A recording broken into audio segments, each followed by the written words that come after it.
Chris arrived at the school in less than 5 minutes by bicycle, even though it was a 30-minute walk. Sweat was pouring out from all over his body.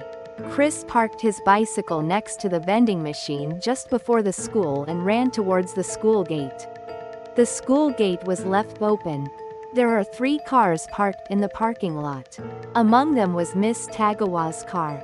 Impressed in a strange way by how late she was still at school, Chris walked around to the schoolyard, thinking, she really is dedicated to her work. The staff room on the first floor had its lights on. While hiding in the shadow of the school building, Chris called out Santa's name with his thoughts. However, no matter how many times he called out, there was no response at all. In desperation, he ended up coming to the school, but the thought crossed Chris's mind that she might not be at school anymore after all. Upon reflection, Santa's mother should have been the first to contact the school. And the staff has probably already searched around the school. And since she isn't at school, they must have contacted Chris's home as well. Hey, let me down. BB struggled, sticking his front paws out of the bag. Chris noticed and set BB down on the ground. As soon as he got down, BB dashed off with a patter. Wait a second, BB. Ignoring Chris's command, BB moved straight along the school building, sniffing the ground like a police dog. Is Sana here? Without caring about the staff room, BB pushed ahead, and Chris followed closely behind, crouching down slightly. I don't know, but I can smell hers, BB said without looking back as he turned the corner of the school building. It was pitch dark around there. Chris took a flashlight out of his bag and quietly turned it on. He kept the light close to the ground to minimize the spread of illumination, illuminating only his feet as he followed BB. BB was heading towards the gym. Today, Sana should have gone to club activities as well. So, it was natural that her scent remained in the gym.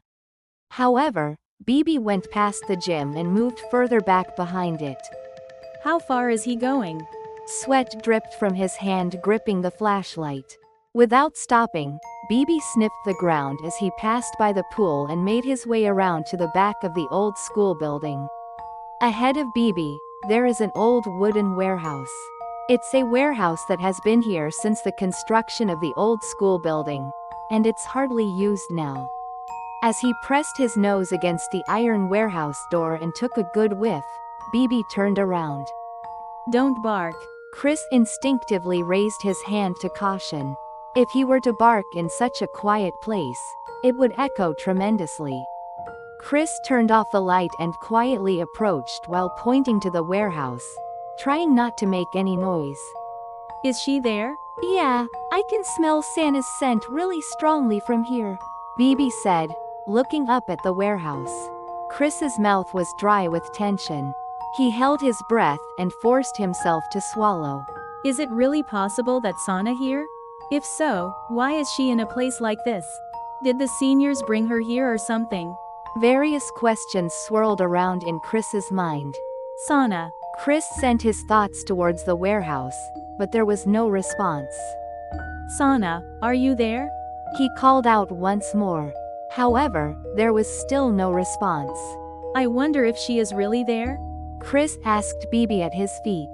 However, BB didn't pay any attention to Chris and stood with his ears perked up, observing the situation inside the warehouse. I can hear something from inside, BB said, bringing his nose close to the gap in the iron door and sniffing. Really? Chris placed his hand on the rusty, peeling door and gently leaned his ear closer to the gap between the wall. Mumbling, there's definitely a voice coming from inside. It was a voice like that of a young girl. However, it can't be Santa's. It sounded as if chanting, speaking something with a steady rhythm. Chris tried to peek inside through a small gap at the door's connection. However, he couldn't see anything. He looked around the warehouse walls to see if there were any other gaps or holes. There are no windows in the warehouse. However, since it's an old building, it's not surprising if there are gaps due to decay. Chris suddenly remembered that there is a door at the back of the warehouse. He had seen it when he was running around the school during club activities. Bibi, I'm going to take a look behind, just wait here. Leaving Bibi behind, Chris quietly made his way around to the back of the warehouse, trying not to make any noise. The back of the warehouse was cluttered with piles of desks and chairs. Chris proceeded cautiously, being careful not to collapse them. Fortunately, the light from the street lamp beyond the fence was reaching, albeit slightly. Additionally, since his eyes had adjusted to the darkness, Chris was able to move forward without bumping into any obstacles even without a light. Muttering, as he approached the door at the back, Chris heard a voice chanting like a sutra.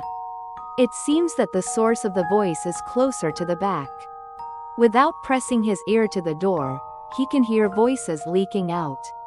When Chris spotted the light leaking from the warehouse to the right of the door, he crouched down and peered through the hole where the light was spilling out, being careful not to bump into the stacked desks. What jumped into his squinting eyes, blinded by the brightness, was an unusual sight. 3 people are crouching, facing the other side, among a jumble of old vaulting boxes, mats, and tents for the sports festival. All 3 were dressed in white garments, with hoods pulled completely over their heads. The person in the middle was the one chanting something that sounded like a sutra. Standing up straight with her back straightened, she is mumbling while raising both hands above her head. The 2 people on either side are bowing their heads as if to prostrate themselves in front. Inside the warehouse, several lit candles were standing, brightly illuminating the space. In addition, incense is burning, and a sweet, thick aroma is wafting through the air. Among the 3, there was no sign of Sana. There is no girl as petite as Sana. It seems that among the 3 people, only the one in the middle is a girl, while the ones on either side appeared to be boys based on their build. Chris changed his angle to search for Sana's figure inside the warehouse. The baskets for the ball-throwing game and the presence of the 3 people made it difficult to see the surroundings. However, Sana should be somewhere around. As he desperately tried to see the back, Chris was suddenly grabbed by the shoulder.